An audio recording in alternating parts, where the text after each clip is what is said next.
I would request each and everyone to listen patiently so that you can apply it on you and get benefited. And I'm sure at the end you will be benefited and you will get a takeaway message for yourself, for your body, and also for your family members. Okay? By profession, I'm a dietitian, and my job is to study the gut of an individual, make necessary changes in the diet and lifestyle to alter the gut conditions so that the desired health goals can be achieved. So what is gut? Gut is a combination of stomach, intestine and colon, we can say. This gut is a house of trillions of bacteria, and each bacteria is superior, or we can say unique in its own kind. This gut bacteria decide how our food will be digested, how much blood sugar will spike, how our body will metabolize the blood cholesterol. In fact, every single detail of our health is decided by these tiny microbes in our gut. So why I am studying this gut? Why I am studying this bacteria? What led me to study these bacteria? I was a law student at the age of 23. By the same time, I was suffering from infertility issues. I have been through a lot of gynecologists throughout the nation.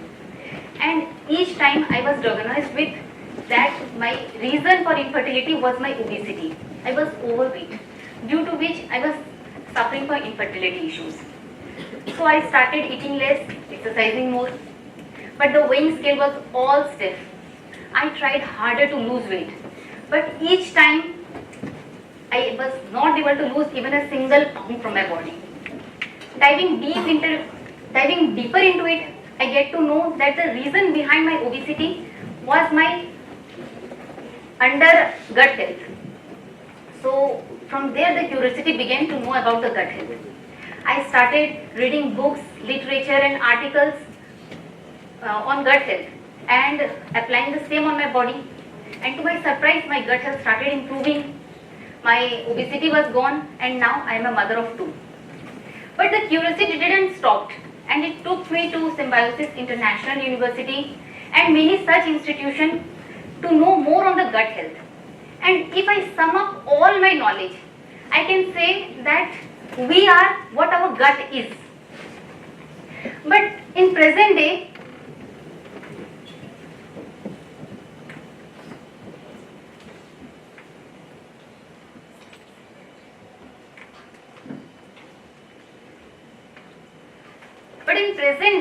the gut health, especially of the youth, is declining at a very faster rate. We can see this report.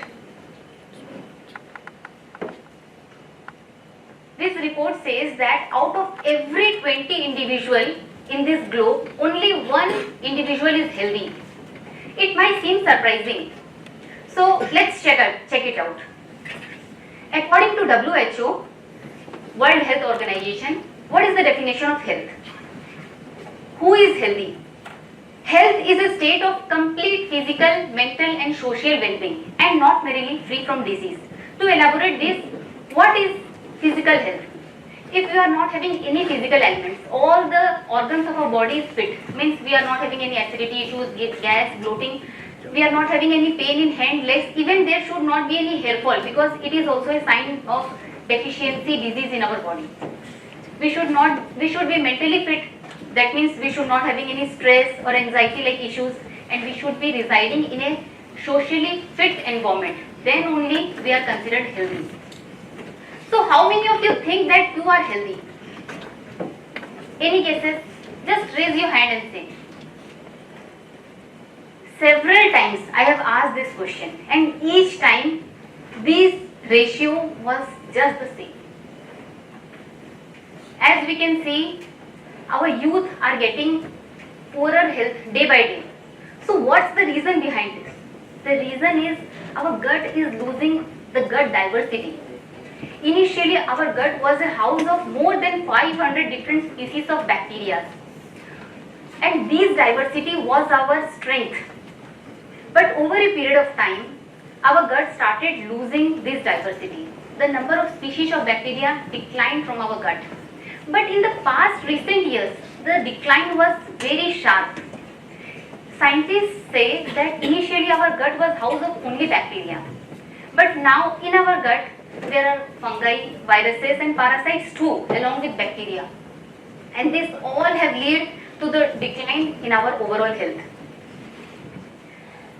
So, what is the main reason why we are suffering so much? What has happened in these recent years which has led to so much decline in our health?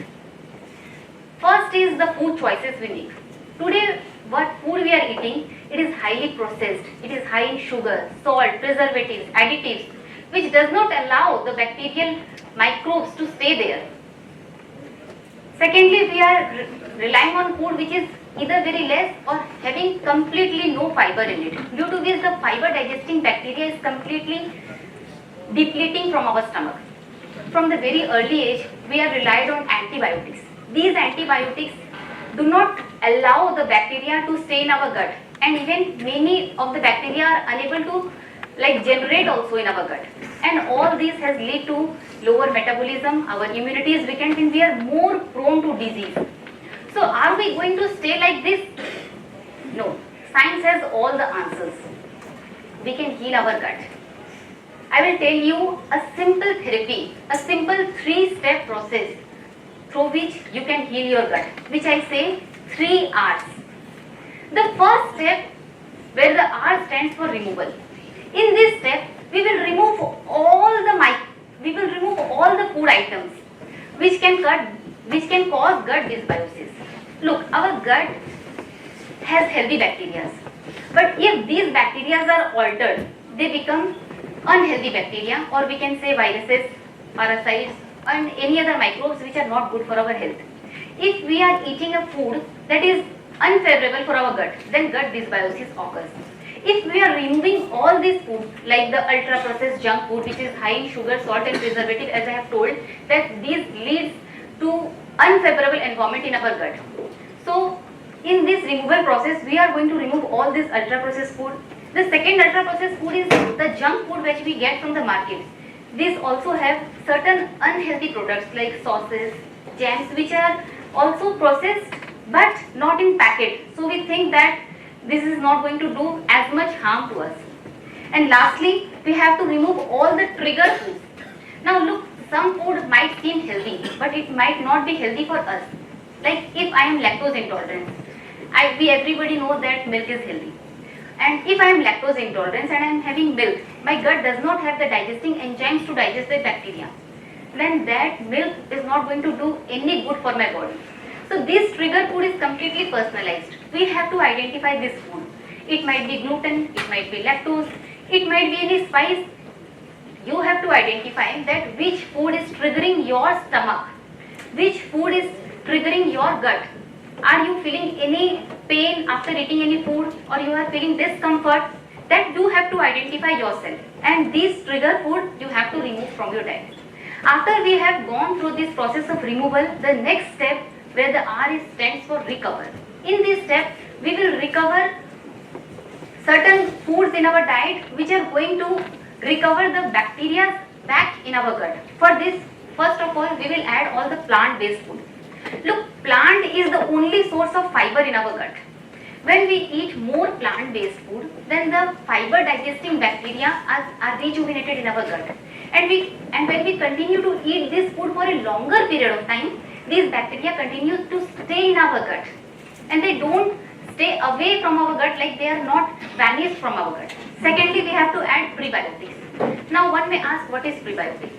Prebiotics are the food for the living microorganism, due to which the microorganism increase in size and number. Once these microorganisms are of increased size and number, they start form colony in our gut and they reside there. Thirdly, we have to add variety. As I said that diversity is our strength. Researchers says that when we add a variety of food in our diet, then a variety of bacteria are involved in digesting this food, and these bacteria start developing in our gut and start forming colony, due to which their residency in our gut becomes permanent, we can say in layman's language. After we have recovered our gut, the next step is replenish. In this step, we will flood our gut with living microorganisms, and for that we have to add probiotics in our diet. Probiotics are the living microorganisms, and these living microorganisms replenish our gut health. To add probiotics in our diet, we should add fermented foods like idli, dosa, dokla, uppam. These are all plant-based food, and these are also rich source of probiotics. That's why they can easily form colony inside our gut. Secondly, we will add pickles. Pickle is a part of our cultural diet, which we are losing nowadays because of the foreign culture. They say that pickle is not good for us, but pickles are months, years old, and these pickles hold gut-friendly bacteria in a stronger version. So when we recite pickles on our gut, then we can add these gut-friendly microbiome in our gut. Look, all the vegetarian diet, in the vegetarian food, we have read in our syllabus that vitamin B12 is absent in plant-based food. So how our grandmothers, grandparents were getting vitamin B12? Are they were relying on supplements? Do you think they were taking medicines of B12? So how they were getting vitamin B12? They were getting these vitamin B12 from pickles, because these pickles are years, months old. Therefore, vitamin B12 is developed in it. And when we are taking this, we are also providing our gut with vitamin B12 and many other necessary such vitamins. And last is pakhal. Pakhal is a food of Odia cuisine. According to gut microbiome expert Professor Balamurugan Ramadas, pakhal has the potential to cure more than 100 micronutrient deficiency in our gut, because it floods our gut with so many good bacterial species. That is why pakhal is underprivileged food, but it is actually a superfood in itself. Like it's a superfood among all the superfoods, we can say. So that the globe is determining today, because as we know, Odisha is the secret hidden part of India, like secret, there's a slogan. That is why pakhal is getting renowned today, nowadays. But we should not forget what our culture has given us. And by eating this cultural food only, we can become healthy. There is no superfood from other planet.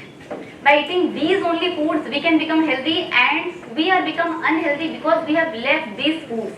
And we are eating the food that we are seeing in big screen, small screen, in our hand screen.